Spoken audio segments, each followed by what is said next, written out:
महात्मा बुद्ध की वो कहानी जो आपने नहीं सुनी होगी।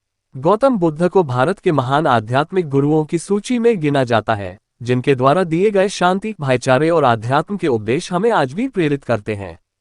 महात्मा बुद्ध वो महापुरुष थे जिन्होंने भारत के साथ साथ पूरे विश्व को प्रेम और सद्भाव का पाठ पढ़ाया। एक महाप्रतापी और धन धान्य से समृद्ध राजा के घर जन्म लेने के बावजूद उन्होंने पारिवारिक मोहमाया का त्याग किया और संन्यास का मार्ग अपनाया। संन्यास और तपश्चर्या के मार्ग पर चलते हुए उन्हें जिस अमूल्य ज्ञान की प्राप्ति हुई, उसका पाठ उन्होंने पूरी दुनिया को पढ़ाया। महात्मा बुद्ध आगे चलकर बौद्ध धर्म के प्रवर्तक बने, जिसके आज विश्व भर में 47 करोड़ अनुयायी हैं। महात्मा बुद्ध द्वारा सैकड़ों वर्ष पहले दिए गए उपदेश आज भी प्रासंगिक है। तो आइए आज पढ़ते हैं महात्मा बुद्ध के जीवन से जुड़ी एक बड़ी ही प्रेरक और दिलचस्प कहानी, जिसमें उन्होंने बताया है कि आदमी की तुलना कैसे करें। एक बार एक आदमी महात्मा बुद्ध के पास पहुंचा। उसने पूछा, प्रभु मुझे ये जीवन क्यों मिला? इतनी बड़ी दुनिया में मेरी क्या कीमत है? बुद्ध मुस्कुरा दिए और उस आदमी को एक चमकीला पत्थर देते हुए बोले कि जाओ पहले इसका मूल्य पता करके आओ, लेकिन इसे बेचना मत, केवल मूल्य पता करना। वो आदमी सबसे पहले उस पत्थर को लेकर एक आमवाले के पास गया और उसे पत्थर दिखाते हुए बोला, इसकी कीमत क्या होगी? आमवाला पत्थर को देखते ही समझ गया कि ये कोई बेशकीमती पत्थर लगता है। फिर भी वह बनावटी आवाज में बोला कि मैं इसके बदले में 10 आम दे सकता हूं।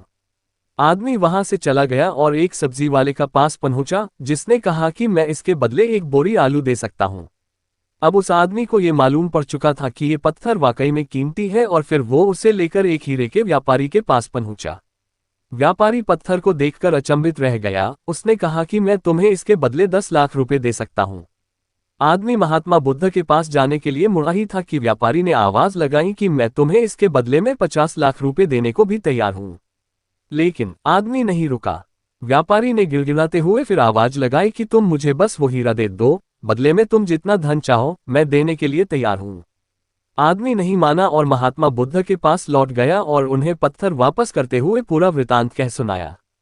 बुद्ध मुस्कुराकर बोले, आम वाले ने इसका मोल 10 आम लगाया, सब्जी वाले ने एक बोरी आलू और हीरे के व्यापारी ने कहा कि ये अनमोल है। इस पत्थर के गुण जिसने जितने समझे उसने उतने मोल लगाए। ऐसा ही ये जीवन है। हर आदमी एक हीरे के समान है। दुनिया उसके गुणों को जितना पहचान पाती है उतनी ही महत्ता देती है। लेकिन आदमी और हीरे में फर्क ये है कि हीरे को कोई दूसरा तराशता है और आदमी को अपने आप को खुद ही तराशना पड़ता है। तुम भी अपने भीतर के गुणों को तराशो, तुम्हें पहचानने वाला भी कोई न कोई मिल ही जाएगा। महात्मा बुद्ध की इस प्रेरक कहानी से हमें ये सीख मिलती है कि इंसान को उसके गुणों के आधार पर महत्व दिया जाता है।